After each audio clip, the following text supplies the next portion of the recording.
All right, hello everybody. My name is Andy McCrae. I work at Rackspace, and today I'm going to talk to you a little bit about what we did to implement regions and federation for private clouds. So let's just talk about what multi-region cloud is and why you'd want it. So just to give a quick introduction of myself, like as I said, I work at Rackspace, but I'm a software developer on the private cloud team based in London.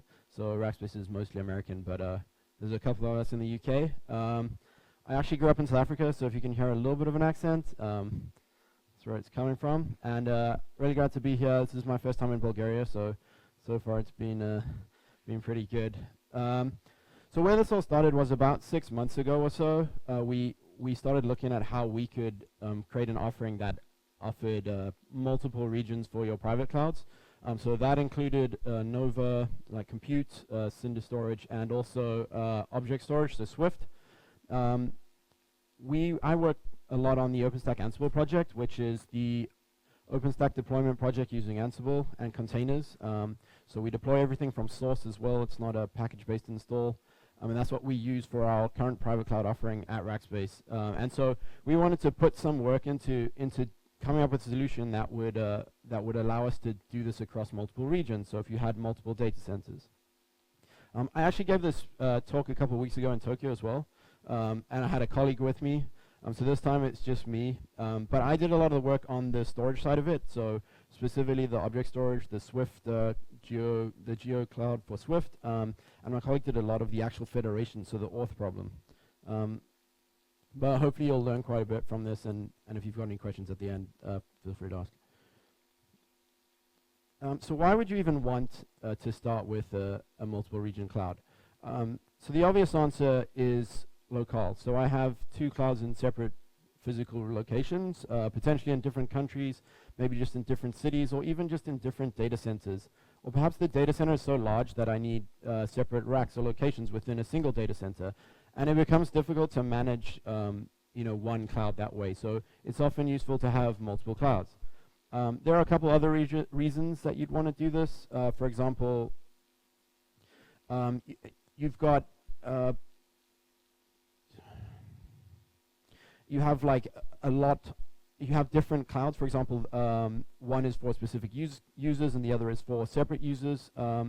Obviously I mentioned the geographical location, but potentially you've got your cloud is too large. At some point a single cloud might become unmanageable, and so you want two clouds, but I want to be able to use them in the same way, and I don't want to have to necessarily care about what the difference is between them, just that I do have two and I can use either of them. And then another reason is potentially you're sharing resources between business units, and you want to have separate clouds for the separate business units. It can be like a PCI, like kind of security and compliance reason, because I need certain clouds that are secure in certain ways, and have access control in that way. So what were we actually trying to achieve? So we had a pretty simple use case, which is we either have two or more cloud installs in separate regions, and we want to be able to utilize both using the same authentication. In this case, a region could be a separate data center or location within a data center, but really just indicates that there would be two separate clouds managed in the same way. And this would include compute, block storage, object storage, as well as the other key services like the image service and the auth service. For object storage specifically, we'd need the objects to be replicated to both regions, and we need a method to access them in either region. So if I upload an object in region A, I need to be able to retrieve it in region B using the same user. So federation and global clouds actually raises an interesting social point, which is that there's a lot of terms that people use that no one really knows what they mean, or the meanings are very vague and a bit strange, and people have different definitions for the same thing. That's a bit of a problem when you're trying to come up with solutions and describing them up towards management, because their idea of what regions are is not the same as what they actually are. Or in some cases, the meanings are very confusing and they might be slightly similar but are not quite the same. And so what you actually come up with as a solution is not quite what people expected, and then it can create problems. Swift itself is probably one of the biggest problems here. So in Swift you have regions and zones, as you do in compute and the various other services, but they mean very different things. So if we look at compute, when I talk about a zone, what I'm talking about is availability zones within Nova. So I can have a set of compute hosts that are assigned to an availability zone within one cloud, and that zone is effectively, I can schedule instances to specific availability zones. Within Swift, the zone is not the same thing. Swift has a concept of replicating to the least alike nodes, a node being a single drive within a server, and the least alike thing would be a completely separate server in a completely different region, in a different zone inside that region, and a different disk on that server. It uses this to ensure that the replication is spread across the least similar servers, so that I can be sure that replicas are distributed properly across the data center or across your Swift install. So this also comes up again with regions. So in Swift, a region again is just a separate layer. You could use it for different zones, different areas in a data center or different actual data centers, but it doesn't have to be. Like, I could technically have 2 servers in a data center and have 2 regions, 2 zones, and a couple disks in each server, and that would still work. So regions again there is a slightly confusing point. And the actual definition for federation itself, there've been a lot of work on federation over the past year and a half within OpenStack, and it's become a really, really big topic. So people have been talking about doing federation and how it solves all the problems they have for possibly the last 2 years. And when you go to look at how would I do federation, so when we first started looking at this, almost no one has documentation on how they did it. No one has use cases that they had.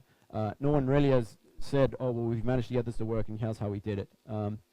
So just to clarify that, when we looked up what federation actually means, if you just take the dictionary definition, which is pretty good, it says that it's essentially a group of individual states that manage their own internal affairs. So if you imagine a cloud that manages itself fully and the other clouds have no real say on it, but you can access them in the same way. They just manage their own data. Oh, that's me going through slides. Okay, so it became obvious really early on in the process that the main issue with global clustering and multi-region clouds is that there's an authentication problem. So if you imagined a situation where there was absolutely no authentication, you didn't care what users had access to what, and everyone was just allowed a free-for-all access to your cloud, it wouldn't matter that you had 2 separate clouds, because you'd be able to access them and use them in the same way, so long as they're both using the same software. So if you had 2 separate OpenStack clouds, it wouldn't make a difference. You could just access them, and really it would work seamlessly. There would actually be no problem. So the whole problem comes down to the keystone or the auth side of the service, and the question really becomes, how can I auth against both clouds seamlessly?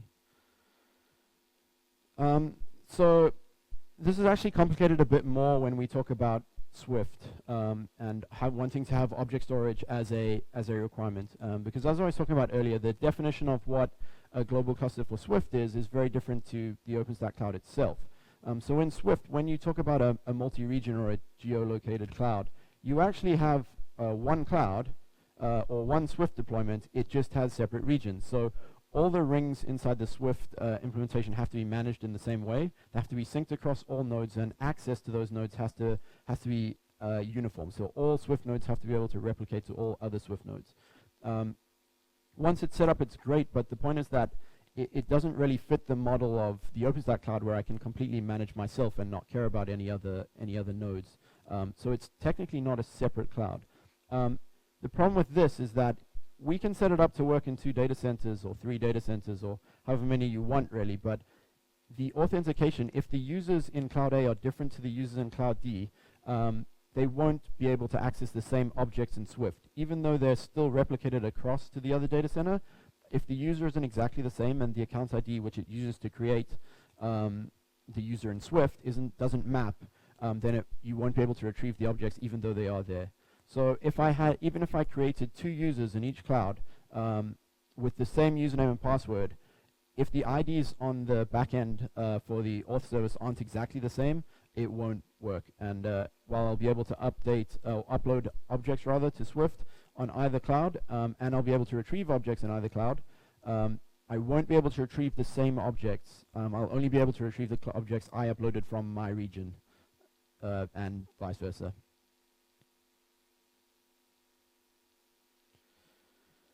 Nova is quite good in that way, in that Nova actually doesn't really care. So Nova is just an authentication problem. It's not an account problem. So I have a user, I create some, I use some resources inside the cloud, I go to another cloud, I use some resources in that cloud. It doesn't necessarily have to care about the other cloud itself. It just is a question of where do I use the resources and in which cloud am I consuming resources.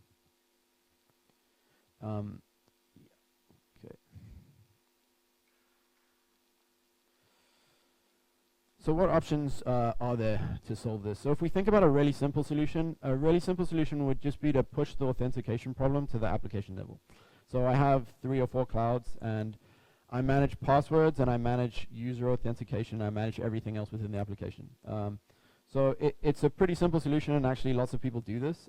So for example, if you're using an Amazon cloud and OpenStack cloud, or any other kind of cloud, you could just store the users and the authentication details within your application and have multiple of them. So you would have 2 if you had 2 clouds that you were using, or 3 or 4, or however many you have.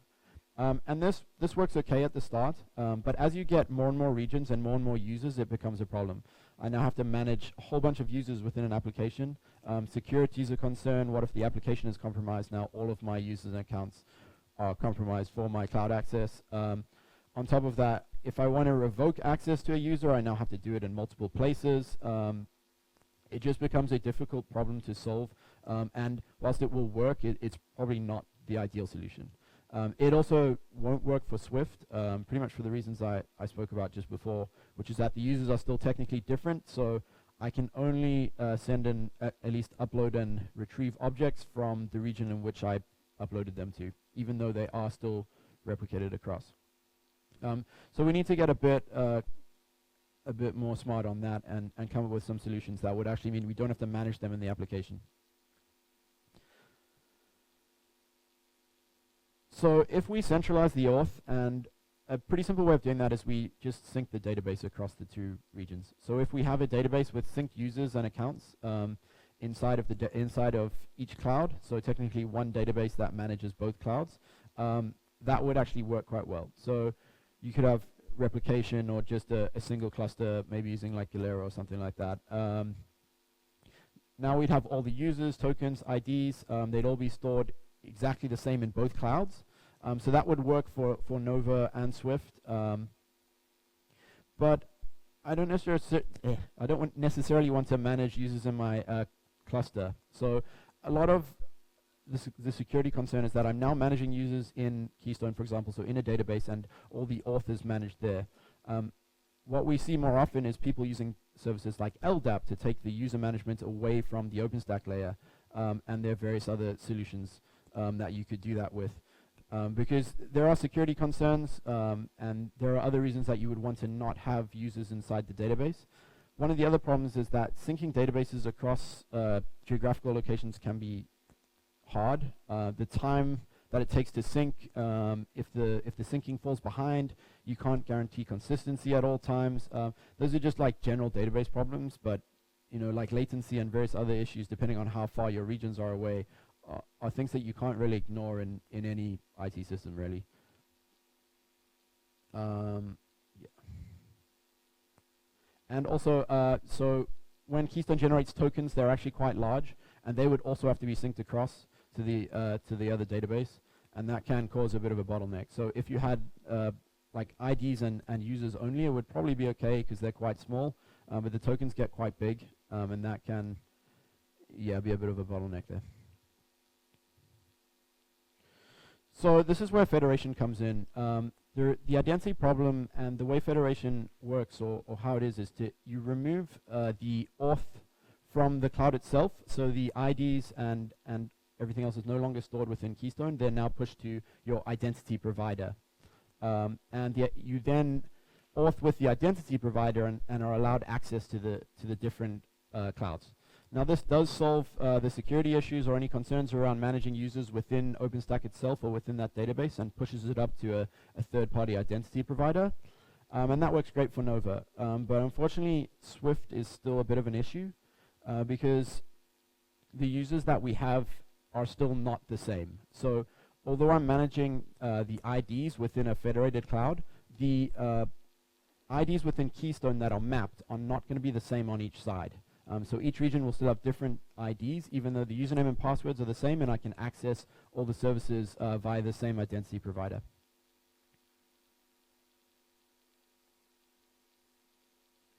So how do we get the best of both worlds? One of the questions people say is why can't we just use LDAP? Like that seems to solve all of the problems. And the problem with that is that the identity is stored in the database still. So it still doesn't solve that problem that we have with the IDs being not mapped exactly the same in both regions.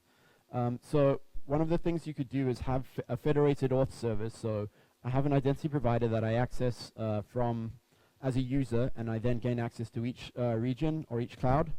And then the ID data, which is not stored in so the ID data is then not stored in Keystone, and it's separate. And we then sync the other databases, the other sections of the Keystone database to each region. So you would then get all the accounts and user details, and the IDs would then map effectively within Keystone, but you're managing your auth outside of your cloud. And one of the other issues with LDAP is that you still have the tokens within Keystone. So when you have a separate identity provider, the tokens are not stored within Keystone because the auth is managed entirely separately. But with LDAP, the tokens that you have are still actually stored within Keystone. So the syncing of those tokens is still a bit of a problem. But since we're removing the tokens and putting it in an identity provider, syncing the rest of the Keystone database becomes a little bit more of an achievable goal.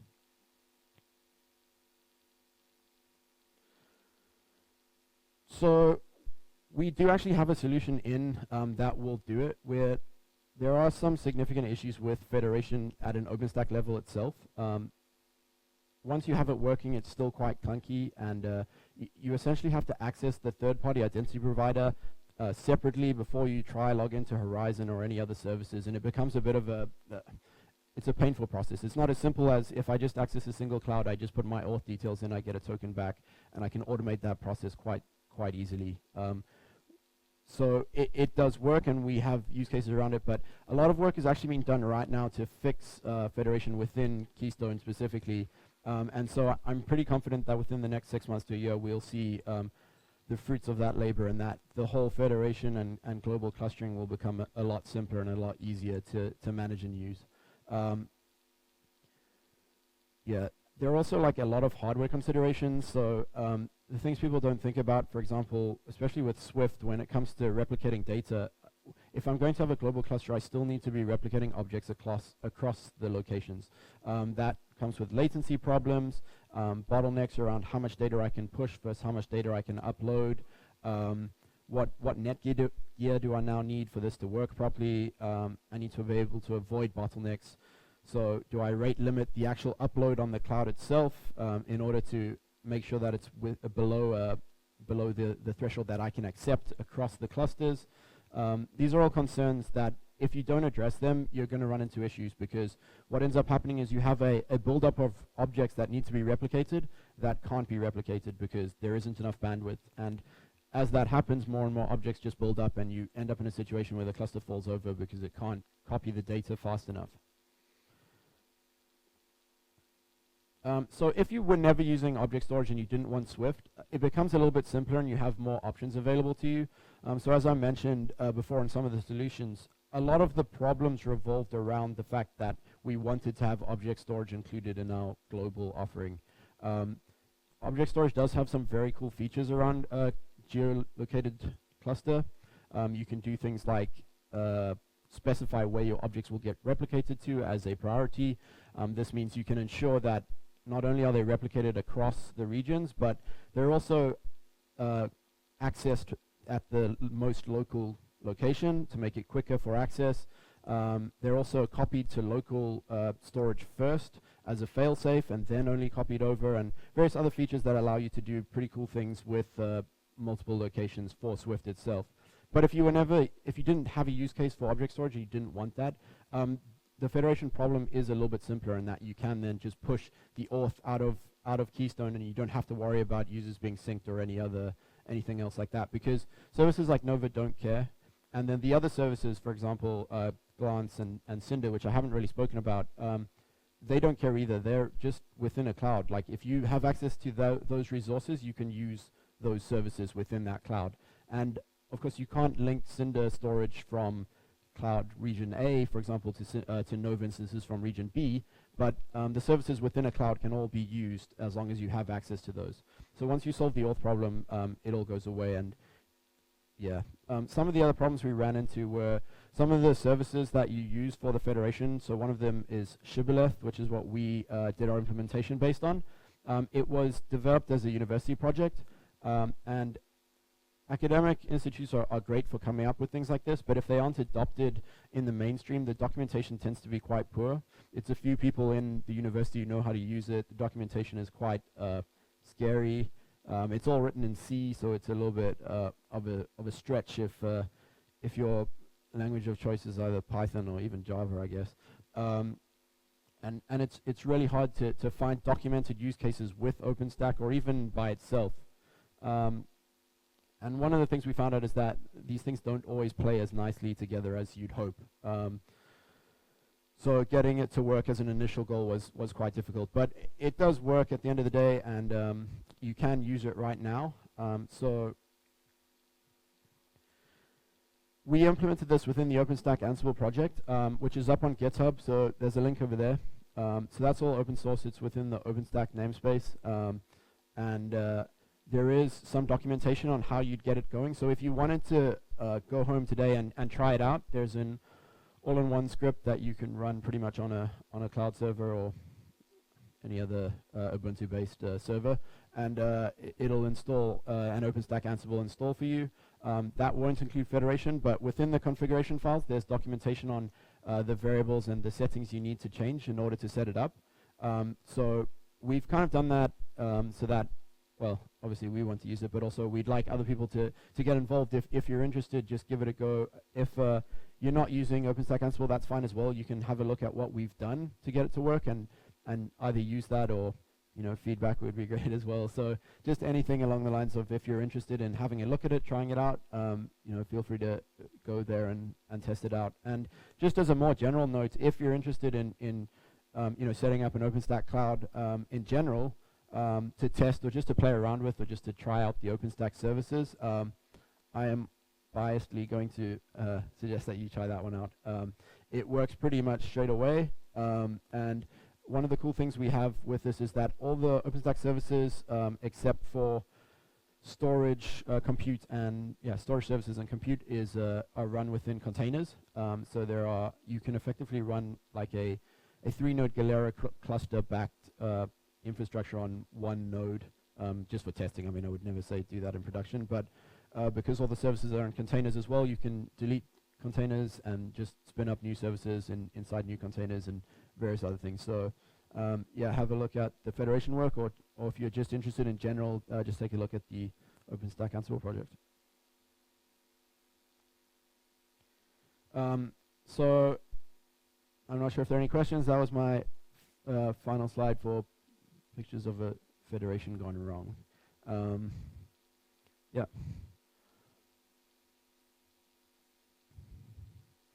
Also, as a side note, you can reach me on Twitter or on IRC. There's an OpenStack Ansible channel on Freenode, which we hang out in. And if you're interested in the project or any of the stuff we've done around federation, feel free to come speak to me, or really any of the guys in that channel.